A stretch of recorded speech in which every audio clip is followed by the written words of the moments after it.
Surah Al-Baqarah ayat 142 sampai dengan ayat 157. A'udzu billahi minasy syaithanir rajim. Bismillahirrahmanirrahim. سيقول السفهاء من الناس ما ولاهم عن قبلتهم التي كانوا عليها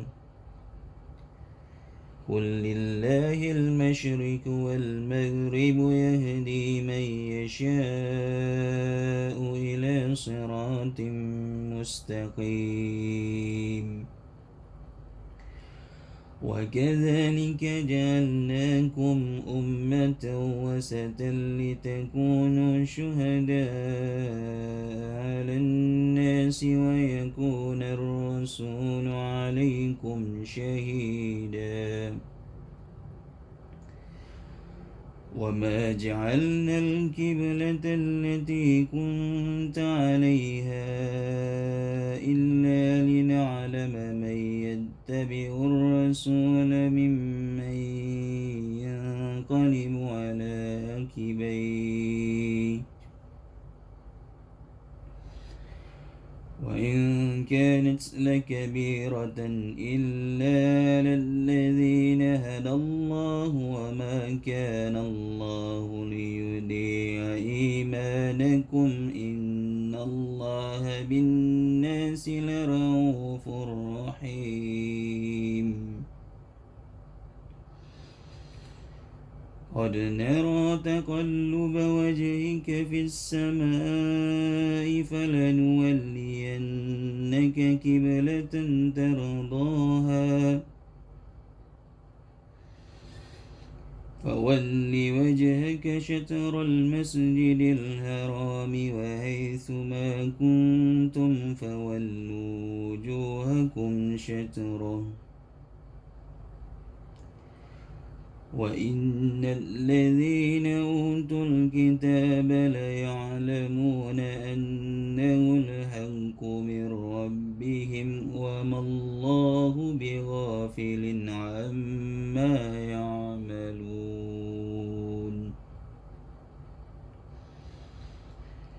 ولئن أتيت الذين أوتوا الكتاب بكل آية ما تبعوا قبلتك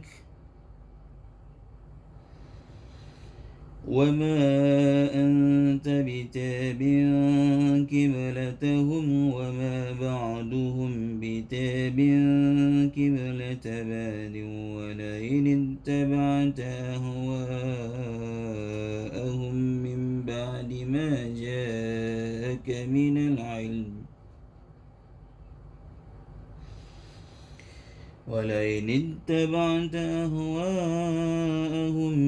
من بعد ما جاءك من العلم إنك إذا لمن الظالمين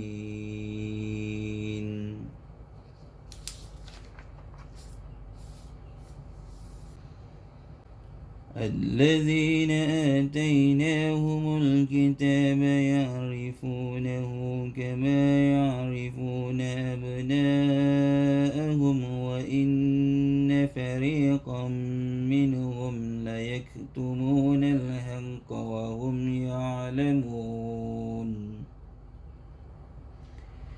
الحق من ربك فلا تكونن من الممترين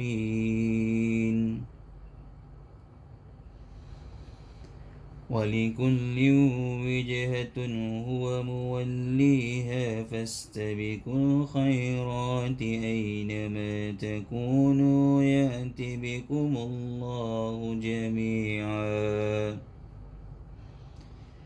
إن الله على كل شيء قدير ومن حيث خرجت فول وجهك شطر المسجد الحرام وإنه للحق من ربك وما الله بغافل عما تعملون ومن حيث خرجت فول وجهك شطر المسجد الحرام وحيث ما كنتم فولوا وجوهكم شطره لئلا يكون للناس عليكم حجة إلا الذين ظلموا منهم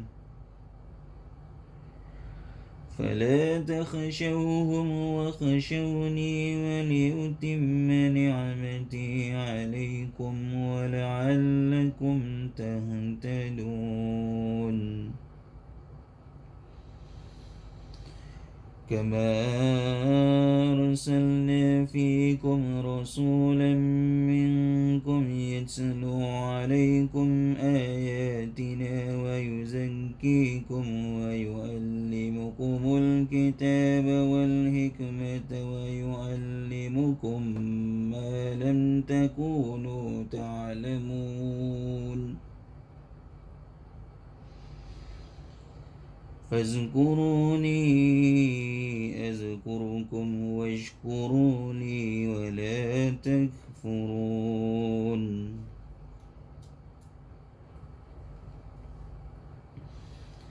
يا أيها الذين آمنوا استعينوا بالصبر والصلاة إن الله مع الصابرين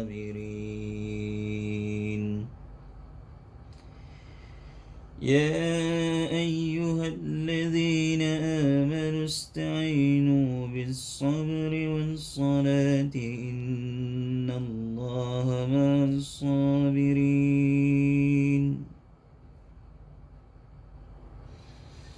يا أيها الذين آمنوا استعينوا بالصبر والصلاة إن الله مع الصابرين ولا تقولوا لمن يقتل في سبيل الله أموات بل أحياء ولكن لا تشعرون ولنبلونكم بشيء من الخوف والجوع ونقص من الأموال والأنفس والثمرات وبشر الصابرين الذين إذا أصابتهم مصيبة قالوا إنا لله وإنا إليه راجعون أولئك عليهم صلوات من ربهم ورحمة وأولئك هم المهتدون.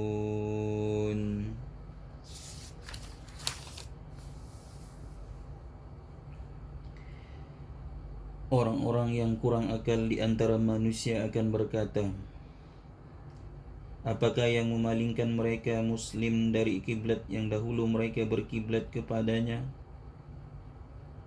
Katakanlah Muhammad, milik Allah lah timur dan barat. Dia memberi petunjuk kepada siapa yang dia kehendaki ke jalan yang lurus. Dan demikian pula kami telah menjadikan kamu umat Islam, umat pertengahan, yakni umat yang adil, yang tidak berat sebelah, baik ke dunia maupun ke akhirat, tetapi seimbang antara keduanya, agar kamu menjadi saksi atas perbuatan manusia, dan agar Rasul Muhammad menjadi saksi atas perbuatan kamu. Kami tidak menjadikan kiblat yang dahulu kamu berkiblat padanya melainkan agar kami mengetahui siapa yang mengikuti Rasul dan siapa yang berbalik ke belakang. Sungguh pemindahan kiblat itu sangat berat, kecuali bagi orang yang telah diberi petunjuk oleh Allah Subhanahu wa taala. Dan Allah tidak akan menyia-nyiakan imanmu. Sungguh Allah Maha Pengasih, Maha Penyayang kepada manusia. Kami melihat wajahmu Muhammad sering menengadah ke langit, maka akan kami palingkan engkau ke kiblat yang engkau senangi. Maka hadapkanlah wajahmu ke arah Masjidil Haram, dan di mana saja engkau berada, hadapkanlah wajahmu ke arah itu. Dan sesungguhnya orang-orang yang diberi kitab Taurat dan Injil tahu bahawa pemindahan kiblat itu adalah kebenaran dari Tuhan mereka, dan Allah tidak lengah terhadap apa yang mereka kerjakan. Dan walaupun engkau Muhammad memberikan semua ayat keterangan kepada orang-orang yang diberi kitab itu, mereka tidak akan mengikuti kiblatmu, dan engkau pun tidak akan mengikuti kiblat mereka. Sebagian mereka tidak akan mengikuti kiblat sebagian yang lain. Dan jika engkau mengikuti keinginan mereka setelah sampai ilmu kepadamu, niscaya engkau termasuk orang-orang zalim.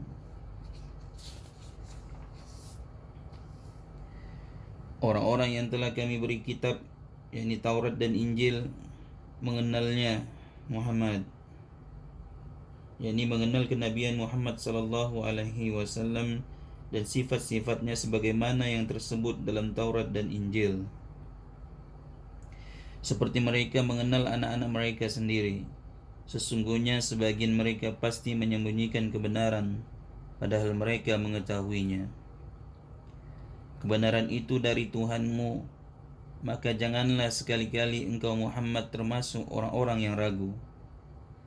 Dan setiap umat mempunyai kiblat yang dia menghadap padanya, maka berlomba-lombalah kamu dalam kebaikan. Di mana saja kamu berada, pasti Allah akan mengumpulkan kamu semuanya. Sungguh Allah Maha Kuasa atas segala sesuatu. Dan dari manapun engkau Muhammad keluar, hadapkanlah wajahmu ke arah Masjidil Haram. Sesungguhnya itu benar-benar ketentuan dari Tuhanmu. Allah tidak lengah terhadap apa yang kamu kerjakan. Dan dari manapun engkau Muhammad keluar, maka hadapkanlah wajahmu ke arah Masjidil Haram. Dan di mana saja kamu berada, maka hadapkanlah wajahmu ke arah itu, agar tidak ada alasan bagi manusia untuk menentangmu, kecuali orang-orang yang zalim di antara mereka.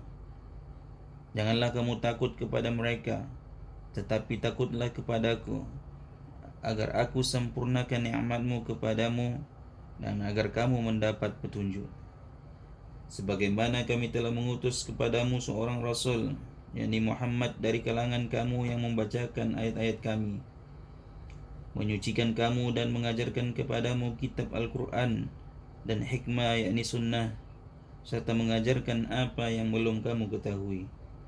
Maka ingatlah kepadaku, aku pun akan ingat kepadamu. Yang bermaksud aku limpahkan rahmat dan ampunan kepadamu. Bersyukurlah kepadaku dan janganlah kamu ingkar kepadaku. Wahai orang-orang yang beriman, mohonlah pertolongan kepada Allah dengan sabar dan salat. Sungguh Allah beserta orang-orang yang sabar. Dan janganlah kamu mengatakan orang-orang yang terbunuh di jalan Allah, mereka telah mati. Sebenarnya mereka hidup. Yang dimaksudkan ini hidup dalam alam lain yang bukan alam kita ini, tempat mereka mendapat kenikmatan-kenikmatan di sisi Allah, dan hanya Allah lah yang mengetahui bagaimana keadaan kehidupan di alam itu. Tetapi kamu tidak menyadarinya. Dan kami pasti akan menguji kamu dengan sedikit ketakutan, kelaparan, kekurangan harta, jiwa dan buah-buahan, dan sampaikanlah kabar gembira kepada orang-orang yang sabar, yaitu orang-orang yang apabila ditimpa musibah, mereka berkata, Inna lillahi wa inna ilaihi raji'un. Kalimat ini dinamakan kalimat istirja, pernyataan kembali kepada Allah. Disunnahkan menyebutnya pada waktu ditimpa musibah, baik besar atau kecil. Sesungguhnya kami milik Allah, dan kepadanya lah kami kembali. Mereka lah yang memperoleh ampunan dan rahmat dari Tuhan mereka, dan mereka lah orang-orang yang mendapat petunjuk. Sadaqallahul azim.